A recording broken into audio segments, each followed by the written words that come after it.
tuh udah 40 tahun kali, lebih ya, 40, 50 tahun, 40 tahun. Bahkan kenal dari orang tuanya. Tapi terakhir ketemu mungkin sekitar 10 tahun yang lalu, berbeda. Berbeda. Itu iya, berbeda, kehidupan yang berubah itu semuanya karena Tuhan. Dan setiap kali ketemu dengan Pak Chandra, pasti kita dimotivasi. Ini motivator yang tangguh. Itu membuat kita merasa dibangun, kita mencari Tuhan. Luar biasa, kepribadian yang beda, luar biasa. Ya.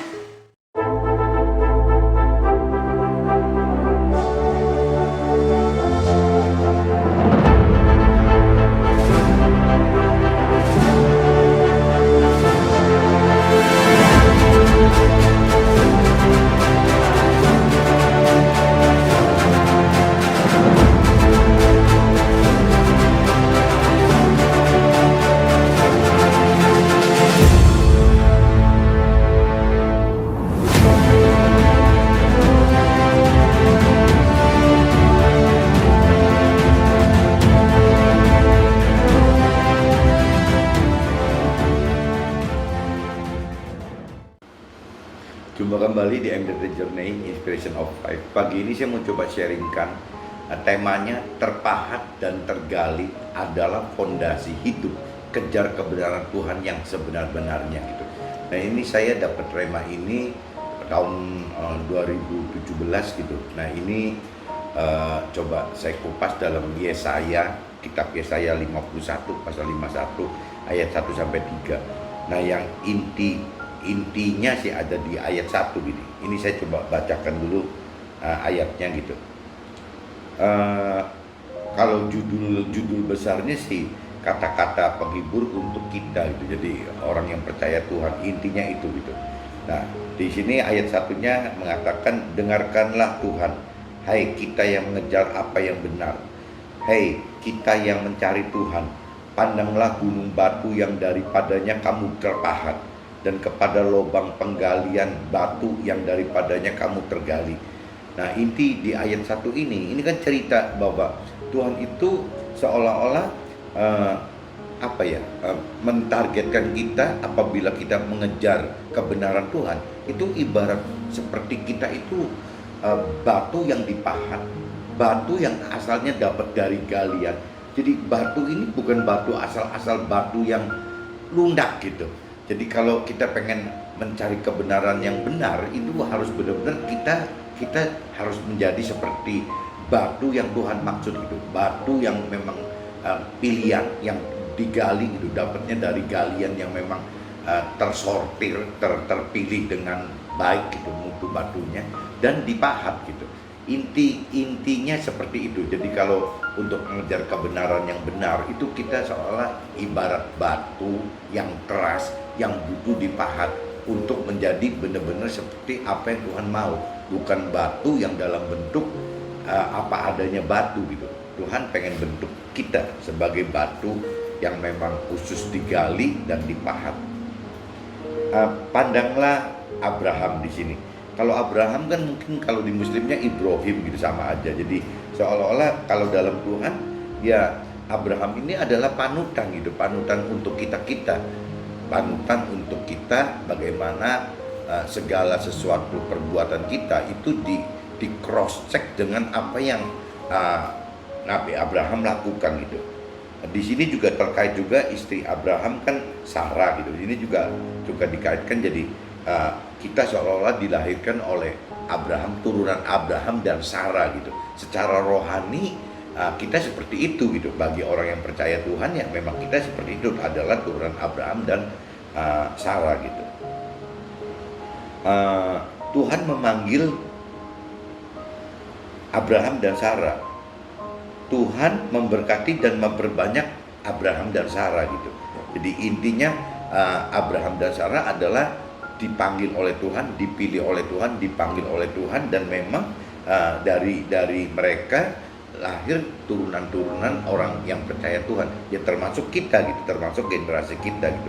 Karena lewat Abraham dan Sarah manusia diperbanyak gitu. Manusia yang percaya Tuhan itu berbanyak lewat dasarnya Abraham dan Sarah gitu.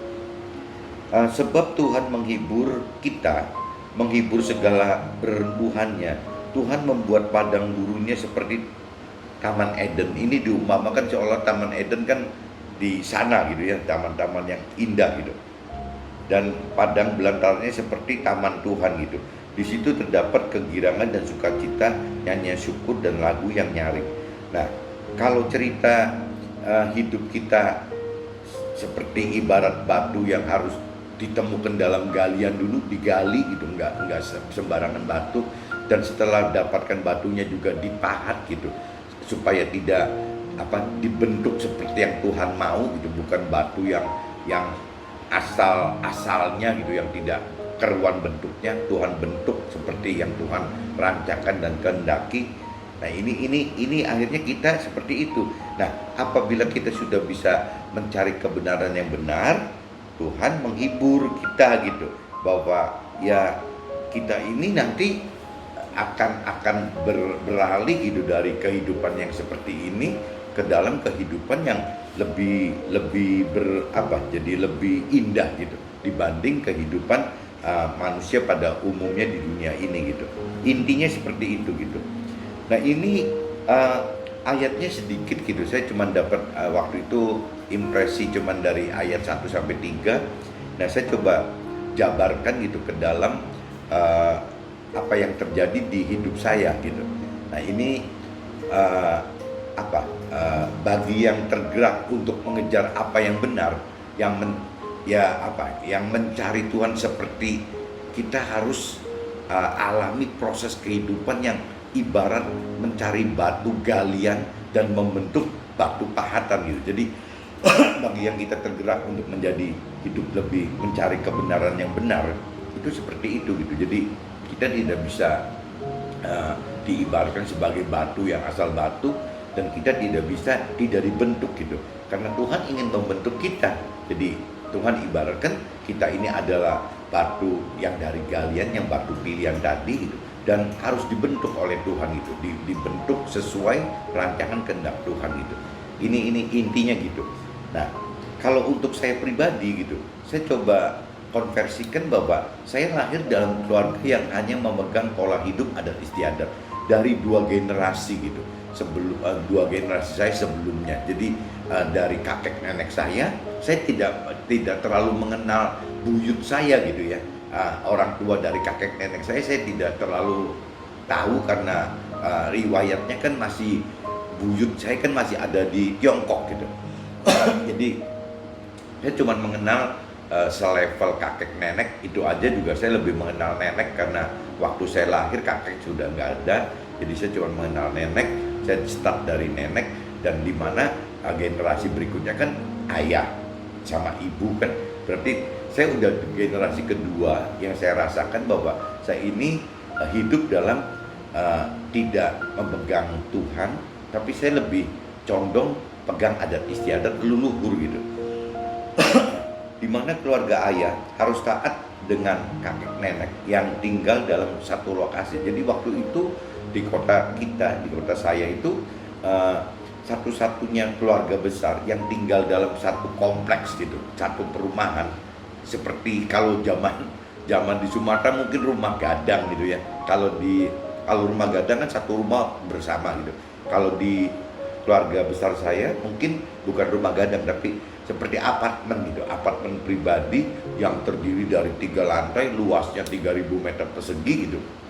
Di mana lantai pertama sebagai parking area gitu. Nah, di lantai berikutnya ya isinya keluarganya nenek gitu. Jadi nenek itu punya 9 anak, 3 perempuan, 6 laki. Nah, 6 laki ini yang dikumpulkan jadi satu di dalam satu rumah besar itu gitu, di dalam satu apartemen itu. Nah, di mana yang tadi saya katakan 6 kakak dan adik ayah beserta keluarganya, itu dengan keluarganya loh. Jadi ayah saya dengan keluarganya, ya paman saya yang lebih tua maupun lebih muda juga dengan keluarganya. Jadi dalam satu rumah itu bisa kebayang itu banyak sekali gitu, bisa ratus gitu kalau dengan pembantu, dengan sopir gitu bisa ada ratusan orang dalam rumah itu gitu. Memang ini ajaib gitu, di kota saya cuma satu-satunya keluarganya nenek saya gitu. Jadi saya lahir dalam lingkungan keluarga yang besar sekali. Jadi ya hanya ikut adat istiadat aja gitu. Jadi apa yang terjadi itu ya ikutin keturunan yang sebelumnya ada gitu. Nah, saya sendiri dalam keluarga kecil ayah yang hijrah memilih Tuhan sebagai pegangan hidup gitu. Jadi lewat proses-proses hidup saya, akhirnya saya di satu titik harus memilih pegang Tuhan gitu. Karena waktu itu adat istiadat itu tidak bisa memberi solusi hidup kepada saya gitu. Keluarga saya juga tidak bisa memberi solusi hidup saya. Begitupun dari hati kecil saya, kok ada dorongan terus-terusan. Akhirnya saya hijrah mencari Tuhan gitu. Saya menjadi pegangan, ada pegangan untuk Tuhan. Nah, waktu pegangan Tuhan kan udah lebih nyata karena ada kitab suci gitu. Jadi berbahagialah dan bersyukurlah teman-teman yang memang dari lahir gitu, atau mungkin sudah menemukan dalam hidupnya itu kitab panduan, kitab kebenaran, kitab kehidupan yang benar yang isinya kurang lebih ya firman Tuhan gitu. Nah, ini bersyukur dan berterima kasih lah, bersukacita lah gitu, karena saya tidak ngalamin itu. Saya umur 47 saya baru menemukan Tuhan gitu. Bagaimana saya mencoba ikut Tuhan, jadi sudah lambat banget ya. Padahal mungkin sebelum 47 dari 40-an aja Tuhan sudah pengen tarik saya untuk ikut Tuhan, tapi saya masih degil kali, waktu itu masih keras kepala. Jadi akhirnya baru 47 saya ikut Tuhan. Agak terlambat tapi lebih mending daripada tidak. Nah, ini terus selanjutnya proses hidup bersama Tuhan dengan kejar kebenaran Tuhan. Banyak permasalahan yang harus dilewati gitu. Dari mulai lingkup keluarga besar, lingkup keluarga kecil, ya, serta keluarga saya sendiri. Keluarga saya yang isinya istri dan anak-anak, terutama istri kan, karena istri yang mungkin begitu saya mau mencari Tuhan yang dengan cara yang lebih benar gitu, dengan cara benar, itu tidak mudah. Ternyata mengejar kebenaran harus lewati proses pengenalan akan firman Tuhan dulu. Tanpa pengenalan akan firman itu tidak mungkin kita bisa menemukan Tuhan, rancangan dan Tuhan yang sebenarnya gitu. Dan setelah mengenal pun tidak cukup gitu. Ternyata harus mengerti ya apa sih firman, maksud firman tersebut. Nah, kalau pengertian ini tidak dibantu oleh Roh Tuhan di dalam kita, seperti ini tidak akan ketemu gitu. Jadi pengertiannya pasti akan pengertian dari versi kita sendiri gitu, bukan versi Tuhan. Nah, jadi kita butuh mengenal, butuh kemauan untuk mengenal, dan kita butuh mengerti gitu, pengertian yang dari Roh Tuhan yang ada di dalam kita, di dalam roh kita gitu. Nah, setelah itu kan kalau kita bicara proses mengenal dan mengerti akan firman Tuhan, mungkin kalau kita compare dengan orang-orang awam, orang-orang dunia, ini gampangnya gini, dunia itu kalau bagi orang dunia gitu, dunia itu seolah-olah ya sampai seumur kita hidup di dunia ini saja gitu. Nah, kalau kita menyatakan paling gampang umurnya katanya firman katakan 70-80 tahun. Berarti orang dunia mengukur hidup itu hanya dari 70-80 dan anggaplah maksimal 80 tahun gitu. Berarti orang dunia berpikir hanya sampai umur 80 tahun. Berarti sebelum kita umur 80 kita bisa hitung. Biasanya setelah pensiun gitu yang kita akan berasa mulai 55 naik sampai ke 80 akan berasa kita mau apa gitu. Nah, kadang-kadang aktivitas di dunia juga udah berkurang kan waktu masa pensiun itu. Nah, kadang-kadang orang bingung gitu. Jadi bingung mencari kebenaran Tuhan itu, bukan kebenaran Tuhan. Jadi dia harus apa gitu. Mereka harus apa? Mereka orang dunia ini harus apa gitu. Apa yang mereka harus lakukan? Nah, biasanya pada umumnya pola pikir manusia pada umumnya, pola pikir orang awam itu, orang dunia itu akan lari mencari kesibukan yang sifatnya menyibukkan diri sendiri gitu, menyibukkan mencari community gitu, untuk membuang waktu gitu, untuk killing time sampai nunggu umur 80. Saya beberapa kali sharing dengan teman-teman atau dengan keluarga yang belum mengenal mengerti akan firman Tuhan, selalu katakan seperti itu. parameternya itu bukan parameter seperti orang yang mengenal mengerti firman Tuhan, tapi parameternya itu adalah parameter bagaimana mengisi kehidupan ya sampai umur 80 tahun gitu. Nah ini kan konyol sekali. Jadi banyak manusia umum, manusia awam, manusia dunia itu yang bingung sendiri gitu. Setelah 55 menghadapi masa pensiun, menjelang masa manula ya, manusia lanjut usia itu, ini udah nggak punya pegangan, bingung sekali gitu. Karena parameternya tidak ada. Ya hidup itu cuma berhenti umur 80 di dunia ini. Nah, kalau kita bicara di-compare dengan mengejar kebenaran, mengejar kebenaran yang benar, itu kan harus berani gitu melakukan firman Tuhan di dunia itu. Karena kalau bicara melakukan firman Tuhan, setelah mengenal dan mengerti firman Tuhan, kan harus, kalau kita mau mengejar kebenaran yang benar itu kan harus berani melakukan firman Tuhan. Nah, waktu kita masuk ke dalam pengenalan, pengertian dan melakukan firman Tuhan, dunia ini kan tidak bisa dikategorikan seperti orang dunia pada orang awam atau orang umum atau orang dunia pada umumnya yang menyatakan dunia ini adalah akhir hidup kita. Tapi pengenalan, pengertian serta melakukan firman Tuhan ini yang menyebabkan bahwa kita mulai mengenal dan mengerti bahwa dunia ini adalah hanya sebagai tempat memproses diri kita, ya, iman kita, pengenalan pengertian firman kita, keberanian kita melakukan firman kita yang terkait dengan seberapa tinggi tingkat iman kita gitu. Nah, dunia itu adalah tempat proses ini gitu. Nah, proses. Jadi sebenarnya arti mati yang dalam rohani, dalam kebenaran yang benar, arti mati itu kan bukan mati sekarang. Arti mati itu adalah arti mulai hidup di dunia yang baru, dunia yang baru gitu. Dunia baru adalah akhirat dari sisi rohani gitu.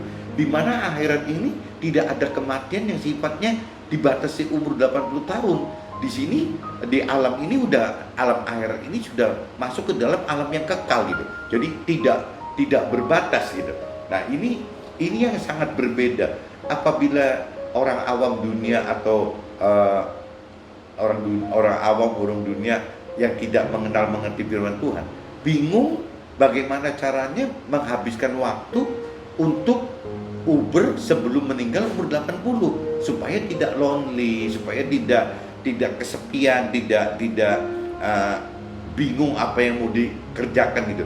Nah, sebaliknya orang yang mengenal mengerti firman Tuhan ini terbalik gitu. Orang mengenal dan mengerti firman Tuhan akan malah bagaimana sisa waktu 55 ke 80 ini dipakai habis-habisan, bukan dengan bingung, dipakai dengan habis-habisan.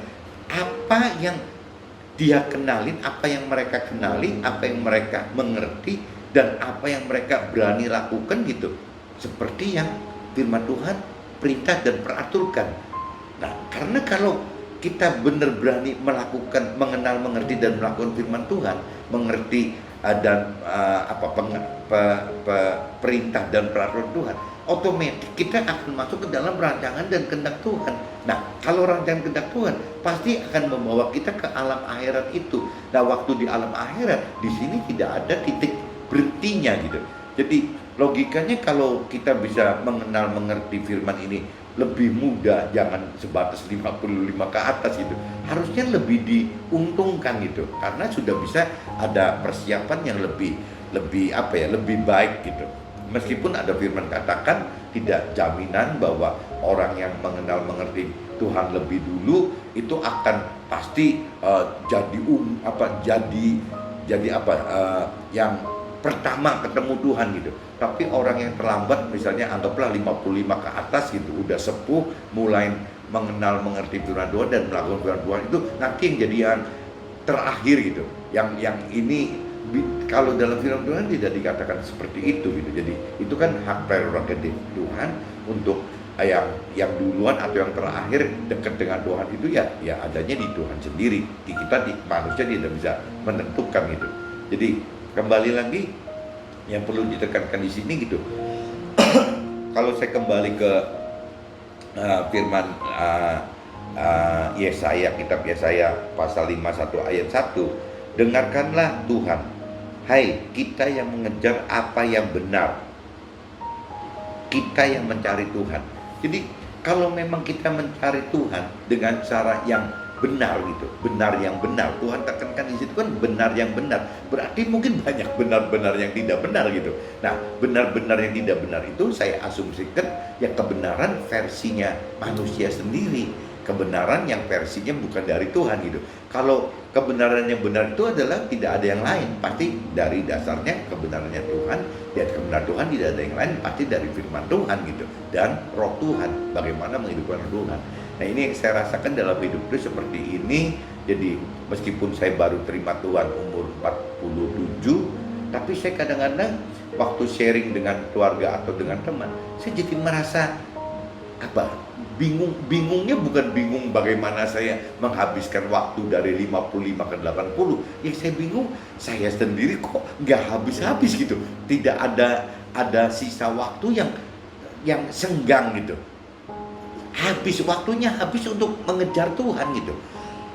Mengejar kebenaran Tuhan. Nah, mengejar kebenaran Tuhan itu kan ada di firman. Berarti kan bagaimana saya mengejar pengenalan akan Tuhan, bagaimana saya mengejar pengertian akan Tuhan, bagaimana saya mengejar keberanian saya melakukan firman Tuhan gitu. Nah, waktu saya praktekkan seperti ini dari 55 sampai misalnya 80, belum 80 gitu, saya merasa waktunya tidak cukup gitu. Mengejar Tuhan itu tidak cukup. Nggak mudah, mengejar Tuhan itu tidak mudah.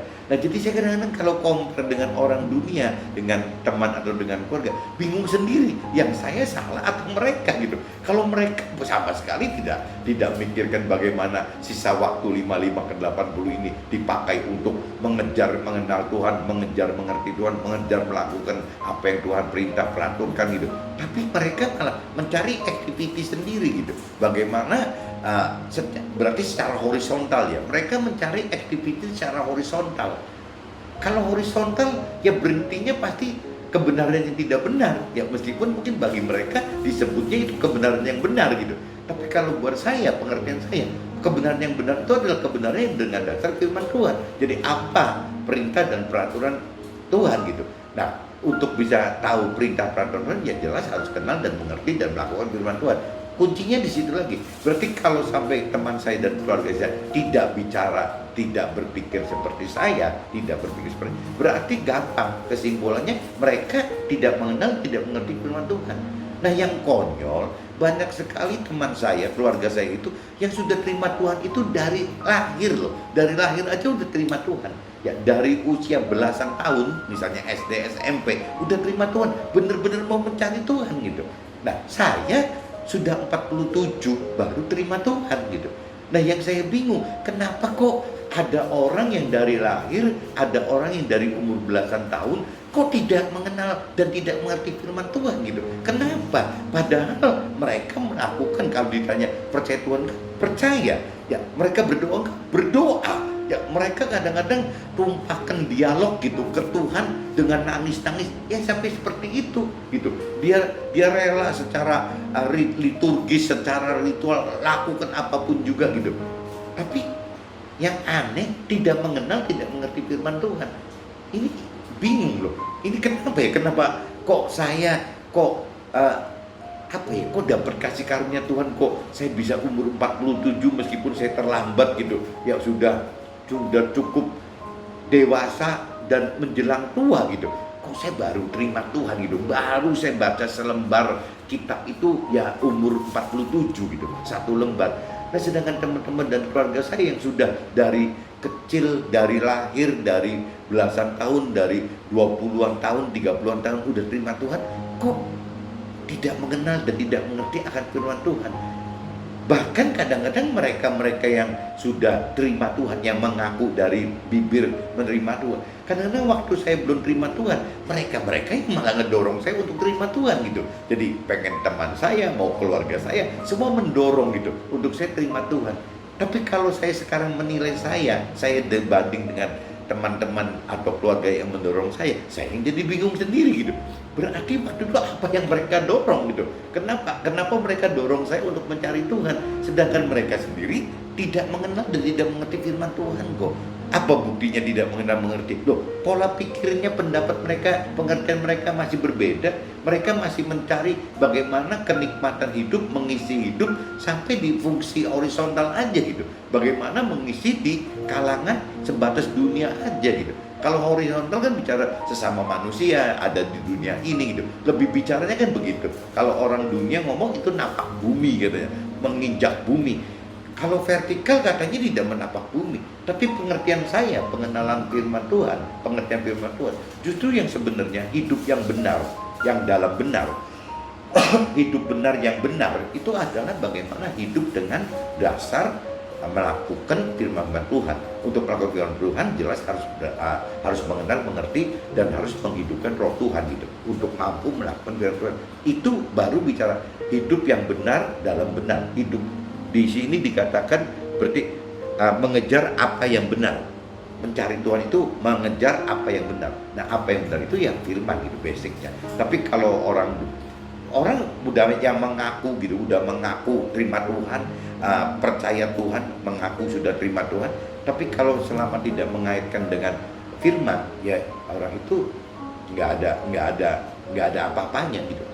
Ya mereka boleh ngomong bahwa itu benar, bahwa dia ikut Tuhan itu benar, tapi tidak benar gitu. Kenapa tidak benar? Karena tidak melakukan firman Tuhan gitu. Kenapa tidak melakukan firman Tuhan? Karena tidak mau mengenal dan mengerti akan firman Tuhan gitu. Tidak mau menghidupkan roh Tuhan juga di dalam dia gitu. Nah ini yang saya kadang-kadang sedih sekali ya, apalagi kalau terjadi ini di keluarga saya sampai merasa, aduh ini harus bagaimana ya, padahal mereka kok yang mendorong saya gitu ya, mendorong saya. Kadang-kadang kalau dalam lembaga activity di dalam rumah ibadah, saya juga bingung gitu, banyak tokoh-tokoh majelis-majelis mungkin atau tokoh-tokoh di dalam rumah ibadah yang saya tanya kadang-kadang fair-fairan, ya sama sekali tidak mengenal, tidak mengerti firman kok. Baca firman aja belum katanya. Satu kali pun tidak habis. Itu saya nggak ngerti. Selama kenal orang-orang yang yang sudah terima Tuhan, mungkin ada loh di atas 50% tidak mengenal, tidak mengerti akan firman Tuhan. Padahal mereka udah terima Tuhan. Sedih kadang-kadang kalau sudah mikir begini, apa ya yang harus diperbuat gitu. Tuhan bilang untuk kita yang sudah diberi kasih karunia untuk mengenal dan mengerti akan firman Tuhan dan berani melakukan firman Tuhan. Tugas kita tidak berhenti cuma di sini. Tugas kita adalah sebagai alat Tuhan untuk memberitakan ke teman-teman atau keluarga yang belum mengenal mengerti firman, harus diperkenalkan, mengerti akan firman gitu. Nah ini yang bagaimana kita sharingkan ke teman-teman atau keluarga bahwa bagaimana mencari kebenaran yang benar itu ya seperti itu. Bukan mencari kebenaran yang benar itu standarnya dari hubungan antar manusia gitu. Dan saya pikir sampai hari ini saya tidak menemukan cara bagaimana ya caranya supaya teman-teman bisa seperti yang Tuhan mau gitu, yang seperti yang firman mau gitu. Saya cuman sebagai orang awam, saya sebagai pengusaha ya cuman bisa gregetan saya itu cuman saya bisa udahlah saya paksakan bikin vlog aja dah, mau pantas nggak pantas, mau tepat nggak tepat, mau bener atau nggak bener, ya apa yang ada dalam hati saya tumbangkan lewat vlog seperti ini gitu. Saya kalau cuma cerita begini ke satu orang, misalnya ke keluarga saya, merasa rugi. Aduh, ceritanya panjang banget dan capek gitu, cara men-sharingannya capek. Tapi kalau dengan vlog begini, saya lebih rela deh. Udah mau didengar nggak dengar, tapi yang pasti kan yang lihat orang lebih banyak. Tidak mungkin satu gitu, tidak mungkin satu orang yang mendengar gitu. Pasti belasan, puluhan, ratusan gitu. Jadi saya mau bikin vlog itu ya dasarnya karena itu dalam hati saya kok yang merasa tertinggal gitu, terima Tuhan itu tertinggal. Saya ada pengenalan pengertian seperti ini meskipun saya tidak sempurna gitu, tapi kok teman-teman keluarga saya yang mendorong saya sebelum terima Tuhan dan mereka sudah mengaku terima Tuhan, tapi sampai ini hari sudah berjalan 13 tahun lebih gitu, kok merekanya sama sekali lu belum mengenal firman gitu ya. Saya tanyakan balik, rata-rata hampir belum membaca satu kitab suci, satu putaran kitab suci juga belum gitu. Cuman Cuman kalau saya tanya cuman ya jawabannya cuma cengir-cengir aja tuh gitu. Jadi saya kadang pikir ini orang gimana sih? Ya kalau belum mengerti firman Tuhan, bagaimana caranya ngerti mengatasi hidup gitu. Ya pasti nanti timbulnya seperti orang dunia. Yang mendingan orang dunia lah yang tidak mengenal Tuhan itu, tidak terima Tuhan, belum terima Tuhan. Orang dunia yang belum terima Tuhan, saya pikir Tuhan pasti kan maha adil. Tuhan pasti adili dengan apa? Dengan pengertian yang memang dia belum mengerti firman gitu. Jadi orang dunia yang belum terima Tuhan pasti akan diadili dengan ukuran itu, dengan standar itu. Lah, teman-teman atau keluarga yang sudah ngaku terima Tuhan, takut apa enggak sih gitu? Ya kalau Tuhan sampai mengadilinya dengan ukuran terima Tuhan loh. Ya waktu ukurannya terima Tuhan pasti kan prasyaratnya lebih berat daripada orang yang belum terima Tuhan gitu. Nah teman-teman sadar nggak? Kalau saya sarankan kalau memang teman-teman yang sudah terima Tuhan tidak bisa ada cara lain, harus mengenal dan mengerti akan firman Tuhan gitu. Harus berani melakukan firman Tuhan. Lepas seberapa keberanian kita melakukan firman Tuhan. Tapi kalau seandainya teman-teman yang sudah terima Tuhan tidak mengerti firman Tuhan, tidak melakukan firman, apa enggak lebih baik kembali ke seperti mereka yang belum percaya Tuhan, belum terima Tuhan gitu. Karena yang tadi saya bilang, sanksi dosanya orang yang belum terima Tuhan lebih ringan. Menurut pengertian saya loh, dibanding orang yang sudah mengaku menerima Tuhan tapi tidak mengenal, tidak mengerti dan tidak melakukan firman. Kan logikanya gitu. Ya mungkin sama aja kalau kita di dunia juga seperti itu gitu loh. Kalau kita menghukum anak kita yang masih kecil dengan anak yang dewasa kan beda. Kalau yang anak kecil mungkin karena mereka belum mengenal apa-apa, pengampunan kita lebih banyak gitu. Tapi begitu kalau orang-orang yang udah dewasa, ya kan nggak bisa diampuni Tuhan begitu. Pasti kan bobot hukumannya lebih berat. Nah maksud saya seperti itu loh. Jadi kalau memang ya pertama pilihannya saya mengharapkan sekali bahwa teman-teman yang sudah terima Tuhan, ya ayo dong buruan mengenal dan mengerti Tuhan dan lakukan firman Tuhan. Ya silakan langsung kontak dengan firman kan gitu. Nah kalau memang belum tahu dalam ya coba cari mentor rohani gitu. Bagaimana untuk guidance masuk ke situ. Tapi kalau bicara menghidupkan roh Tuhan, kan tidak bisa ada mentornya. Ya roh Tuhan itu kan hidup oleh pribadi kita, bukan oleh mentor kita. Sedangkan kita butuh firman, pengenalan dan pengertian akan firman, dan ada juga kekuatan roh Tuhan yang untuk membuat mengerti dan melakukan firman Tuhan itu. Jadi kan ada dua. Kalau cerita mengenal dan mengerti, kita bisa dapat bimbingan dari mentor. Tapi kalau udah mengerti dan melakukan, itu kan tidak bisa dari mentor, dari roh Tuhan. Jadi kita butuh firman Tuhan dan kita juga butuh roh Tuhan untuk bisa mengenal kebenaran yang benar. Intinya seperti itu teman-teman. Jadi saya kadang-kadang bisa frustasi gitu, bisa sedih sekali. Di satu sisi saya sendiri merasa kok kekurangan banget gitu. Dalam hal rohani saya kurang sekali, kok susah sekali gitu untuk melakukan apa yang Tuhan inginkan gitu. Tapi ada di sisi lain teman-teman dan keluarga yang baca satu kali pun tidak pernah gitu. Berarti kan kalau tidak pernah baca satu putaran, berarti firman Tuhan aja belum tahu loh. Karena satu putaran belum pernah habis gitu. Bagaimana mau mengerti gitu satu putaran? Itu pasti kalau tidak satu putaran pasti itu tidak akan. Nah tinggal mungkin yang kalau teman-teman sadar akan ini gitu, ya paling minta kekuatan dari Tuhan untuk bisa memberi satu kekuatan, memberi satu dorongan untuk bisa ada kemauan untuk mengenal firman Tuhan lebih dulu kan. Nah kalau sudah memang ada kemauan berarti kan akan rutin tuh. Nah waktu rutin membaca firman Tuhan, nah mungkin saat itu sudah meningkat lagi bagaimana minta roh Tuhan untuk memberi pengertian gitu. Nah setelah mengerti baru kan minta roh Tuhan untuk memberi kekuatan melakukan firman Tuhan. Jadi buat saya kebenaran yang benar ini ya maksudnya seperti ini. Tapi banyak sekali orang awam, orang keluarga kita, teman kita yang beranggapan sudah benar karena sudah terima Tuhan, tapi tidak melakukan kebenaran gitu. Menurut saya itu kebenaran yang tidak benar.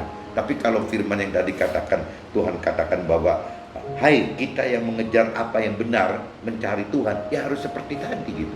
Ya bagaimana kita mengenal, mengerti, dan melakukan firman Tuhan. Otomatis kita harus membaca firman Tuhan, dan kita harus hidupkan roh Tuhan yang ada di dalam roh kita, dan kita mesti hidup bareng bersama roh Tuhan untuk kuat melakukan perintah peraturan Tuhan, sehingga kita masuk ke dalam rancangan dan rancangan dan kehendak Tuhan. Oke, mungkin pagi ini saya coba sharingkan seperti ini, mudah-mudahan bisa ditangkap dan ayo cepat-cepat gitu berubah bagaimana untuk mengenal dan mengerti itu gitu. Nah, buat saya anjurkan lepas ini tepat nggak tepat, kalau memang buat teman-teman yang sudah terima Tuhan tapi tidak mengenal mengerti firman, saya ingatkan lebih baik apakah bukannya jangan terima Tuhan dulu gitu. Karena sanksi hukuman dosanya lebih ringan. Seperti saya tadi cerita anak kecil dan orang dewasa kan. Kalau anak kecil kita pasti hukumannya kan beda dengan anak kita yang sudah dewasa gitu. Sama orang yang sudah terima Tuhan dengan orang yang belum terima Tuhan, logikanya pasti beda. Hukuman dosa dari Tuhannya pasti beda gitu. Ini cerita guyonnya, kalau yang belum terima Tuhan mendingan gak usah terima Tuhan deh, anggap aja belum terima Tuhan gitu, mungkin dosanya lebih ringan. Tapi kalau cerita seriusnya gitu, ya ayo dong yang sudah terima Tuhan jangan berhenti gitu, ya ayo dong lanjutkan lagi dengan mengenal, mengerti, dan berani melakukan firman Tuhan. Kenali firman-Mu gitu, yang dengan membaca firman Tuhan, minta roh Tuhan untuk beri pengertian, minta roh Tuhan untuk beri kekuatan melakukan firman-Nya, sehingga perintah peraturan Tuhan dilaksanakan semua oleh kita, sehingga kita masuk ke dalam rancangan dari kehendak Tuhan yang nanti untuk hidup di dunia akhirat yang akan datang. Jadi tidak berhenti cuman bagaimana kita mati cukup di umur 80 tahun di dunia fana ini. Bukan itu loh. Itu pengenalan yang sangat salah, pengertian yang sangat salah gitu. Padahal yang mengucapkan itu adalah orang-orang yang mengaku sudah percaya Tuhan. Oke, mungkin pagi ini saya cukup seperti ini, mudah bisa ketangkap semua maksudnya dan bisa dipraktekkan segera mengenal mengerti firman Tuhan lebih dalam, sehingga kita banyak diselamatkan dan nama Tuhan otomatis dengan makin diselamatkan, ya nama Tuhan makin dimuliakan dan diagungkan. Oke, see you, bye bye.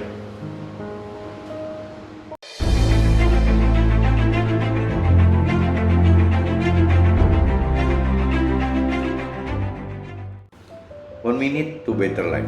Banyak orang yang hidup dengan merasa percaya dan sudah di dalam Tuhan, tetapi tanpa mengenal, tanpa mengerti, serta tanpa melakukan firman-Nya. Oke?